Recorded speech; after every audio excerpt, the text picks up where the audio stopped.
Jean-Jacques ak Freda ale marcher en fer. Écrit Elizabeth Turnbull. Illustration Mark Jones.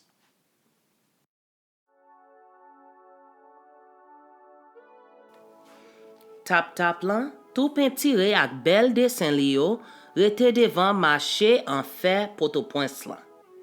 Jean-Jacques ak ti cousine li Freda gade ak gros jè.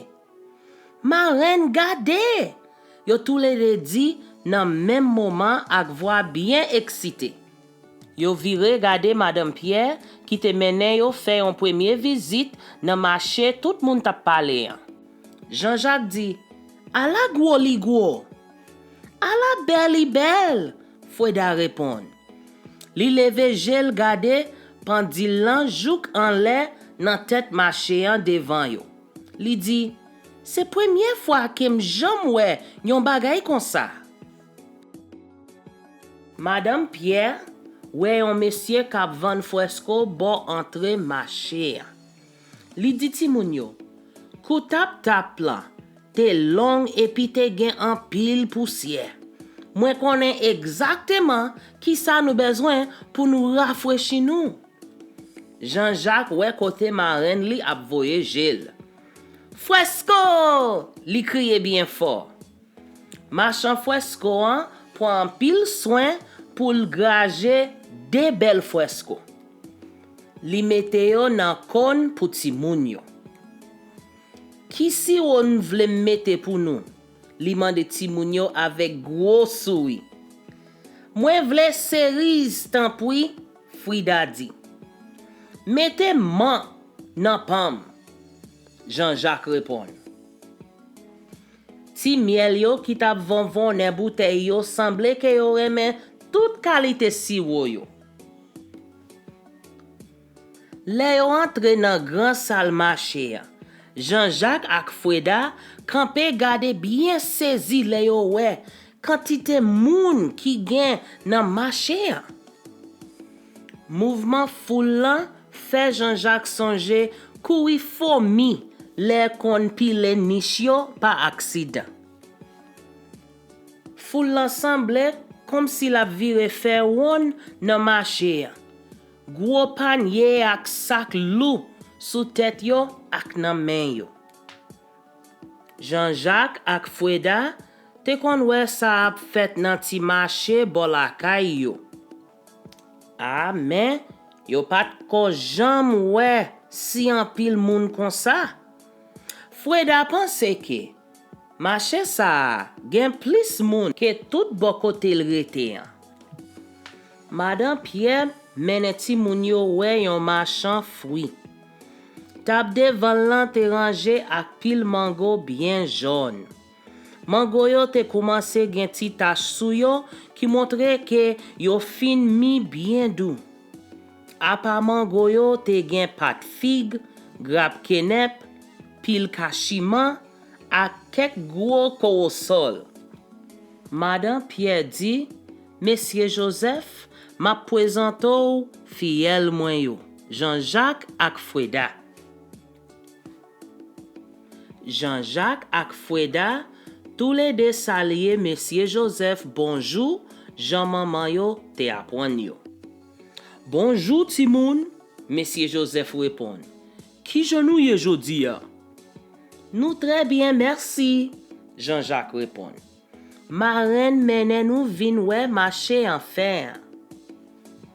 Madame Pierre di Monsieur Joseph, "Mwen gen pou mwen avek kek nan marchand yo ki nan marché. Tanpoui, eske wap ta ka voyeje sou Jean-Jacques ak Freda pendant ke m'a pale ak marchand yo?" Madame Pierre ajoute, "Yap très obéissant epi yo pap fè désordre.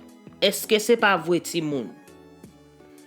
"Oui, marraine, nous promet tout ça," Freda répond. Monsieur Joseph fait yon gros souri et puis il répond que mais oui, li ta bien content voyager sous ti moun yo. Jean-Jacques ak Freda gade Madame Pierre disparaître dans foule marché. Yo réfléchi sur tout bagay li ta pral wè. Yo pas dit rien, mais yo te envie aller wè tout. Monsieur Joseph mande, est-ce qu'en remen ça? Li leve un gros paquet kenep qui si tellement mi, yo prêt pour péter pour yo montrer ti moun yo. Oui, souple. Jean-Jacques répond bien vite. Bouche li commence faire de l'eau nan envie sous yon kenep. Kenep c'est un bagay qu'elle pi remen manger comme amusement. Li remen gouche Jean li dou ni si nan même temps. Freda dit, mais nous pas gen l'argent pour nous payer yo. Monsieur Joseph répond, eh bien, Grandet toujours dit que moun qui pas manger pour compte yo, pas jam grand goût. Li kase yon bel grappe kenep longe bay chaque ti moun. Jean-Jacques ak Freda sous se kenep yo sans yo pas dit rien, mais yo gade toute activité marché. Marchand yo te range bak yo ak tab yo sou rang pour yo offri marchandise yo te genyen pour yo vendre. Ti moun yo koute moun ki te vin acheter. Yo ap marchande ak marchand yo nan chercher dernier prix. Gen sa ki t'a parlé comme si yo pas content. Mais Jean-Jacques ak Freda te bien connaît que c'est comme si yo tap joué parce que yo tap toujours tombé d'accord ak marchand yo. Monsieur Joseph, ouais qui gentil moun yo tap gade marchand yo. Li mande yo, est-ce que n'ta vle fait connaissance kek nan les autres marchands yo? Freda répond, oui, nous ta bien content si ça pas fait rien. Monsieur Joseph dit yo, allez à Mizin, mais pas aller trop loin. Moi promet Madame Pierre pour me voyager sous nous. Freda ak Jean-Jacques pas perdu temps pour yo commencer promener dans gros couloir marché. C'était comme si tout bagay yo ta ka penser te là devant yo nan couloir ça. Te gen yon monsieur qui tap vend balai, bokit ak lot bagay pou kay. Yo wè yon artisan qui tap vend bel tableau qu'elle te découpé nan tol. Yon marchand jouet te gen toute qualité ti machine li te fait avec ti boîte ak bouteille plastique. Et puis tout, li te gen ti machine ak bel popé qui sorti dans l'autre pays. Freda li même, ça qui te pi tire attention, c'était marchand Radla. Li te gen wop tout couleur croqué yon bo côté l'autre. Couleur yo te semble yon l'arc-en-ciel qui passait sous tête mon yo après yon gros la pluie. Mais ça qui te pi intéressé, c'était pile bel mouchoir yo. Freda te remen enveloppe tête li ak mouchoir grand li pour le faire comme s'il te yon belle demoiselle tout grand. Ça qui te sous tête pilan te pi belle passe tout. C'était un mouchoir rouge ak dessin rose ak bleu tout vironné ensemble. A la belle mouchoir sa ta belle nan tête grande li. Freda dit, demain c'est fête anniversaire naissance grande. Est-ce que mouchoir ça pas ta fait bien? Jean-Jacques répond, est-ce qu'on oublie? Nous pas gen l'argent pour nous acheter mouchoir. Freda répond, oui, moi kon ça. Li ran yon ti soupri et puis il dit, c'est seulement réfléchi m'tap réfléchi.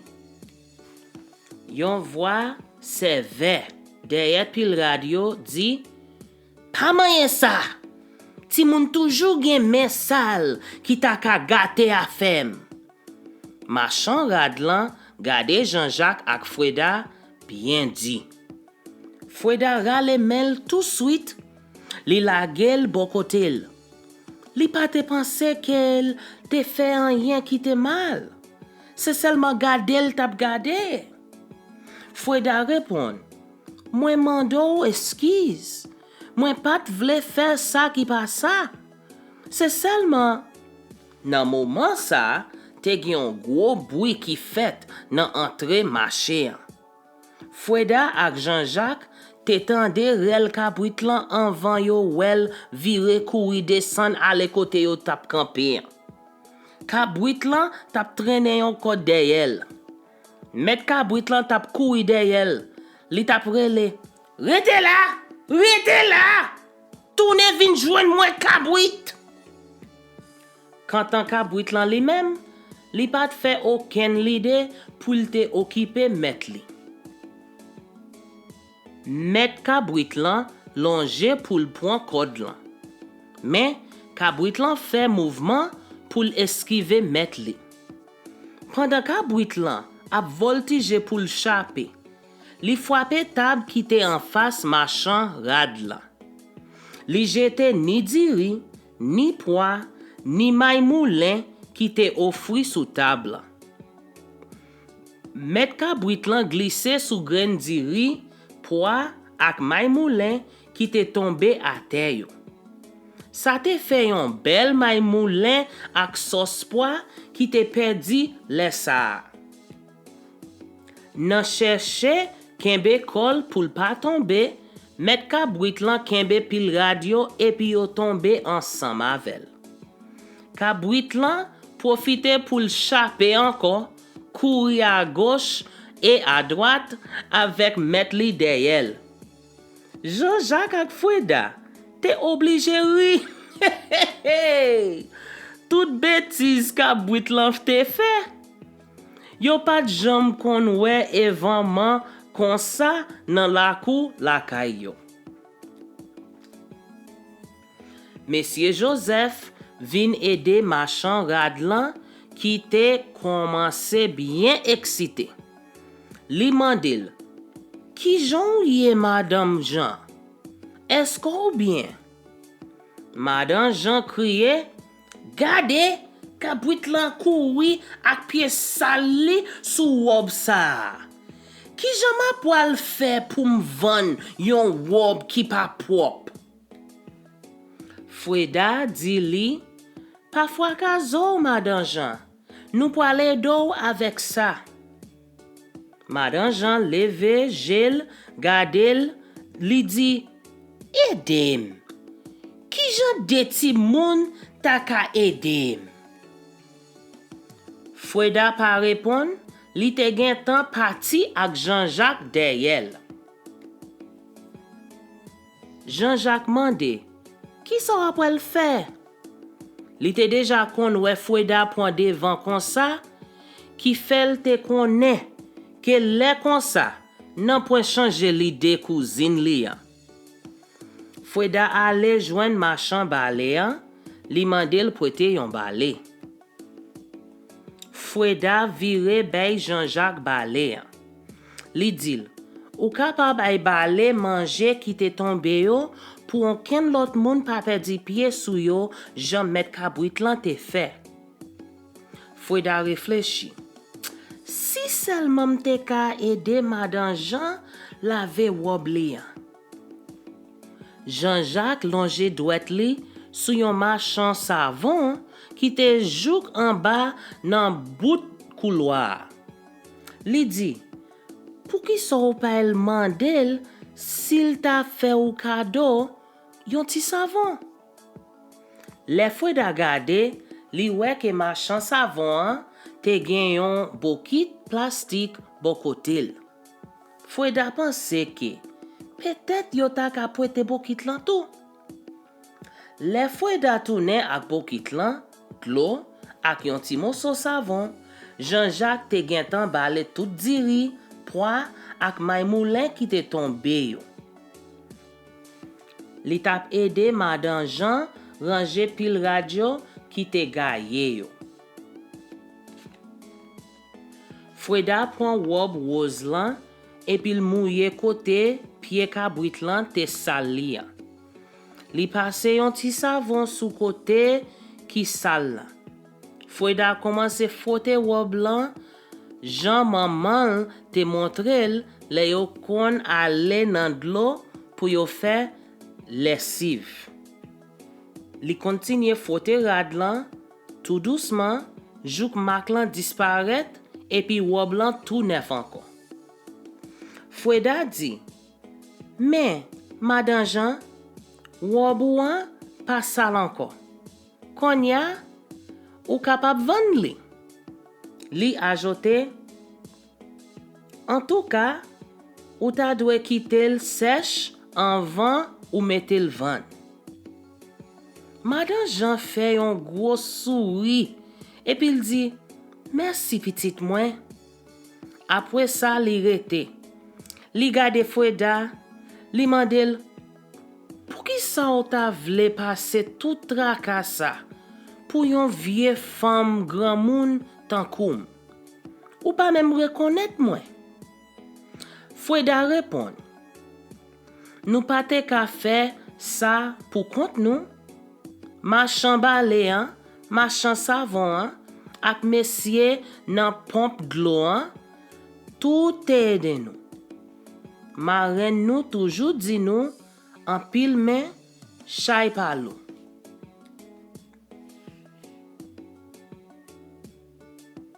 Madan Jean gade Freda ak Jean-Jacques. Li mande yo, pou ki sa nou tap si telman gade mouchwa rouge sa taler? Jean-Jacques répond tout honte. Demain c'est fête grande nou. Nou te pense que mouchoir sa ta fait bien en pile, mais nou pa gen l'argent pour nou t'acheter. C'est seulement gade nou tap gade. Madame Jean réfléchit au moment. Et puis il prend mouchoir. Li dit ti moun yo, gen yon lot dizon qui dit qui est allé kay grand-mère. C'est pour grand-mère marcher kay qui est tout.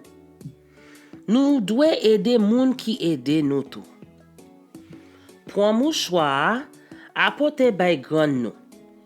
Dis-li que Madame Jean qui n'a marché en fer, dit que li ta dwe bien fier, ti petit li yo. Freda mette danser. Li mande tout bon? Et puis il dit merci, merci, sans tant de réponse. Jean-Jacques répond merci en pile, en pile. Li prend mouchoir. Après ça, li rete li gade Madame Jean. Li souke tête li dit nous pate d'eau pour te ka ban nou mouchoir. Moi crois que li ta pi bon pour ka kembel pour ap ka van li. Madame Jean répond, petite moi, c'est ça même qui fait m'ban nou li.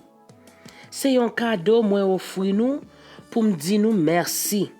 Et puis tout, pour me dire nous que me regrette j'aime te parler avec nous, le nous te fait venir côté m'nan.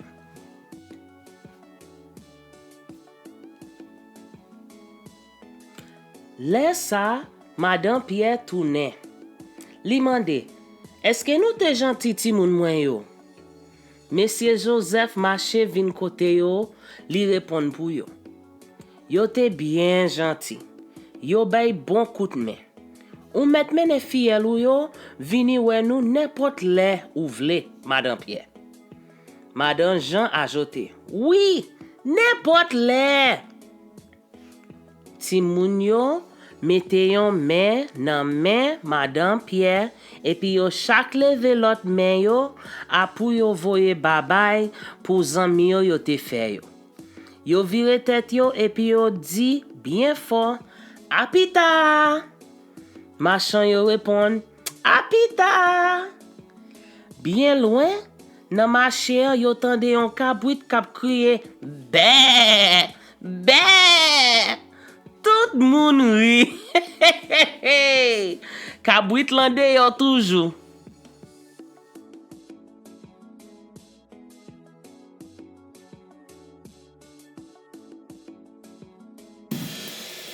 Reading together was lots of fun. Thank you. Let me know what you thought of this story in the comments below. Give me a like and don't forget to hit subscribe. You can also follow me on Instagram and Facebook at Miss Carmina Official. See you again soon. Bye.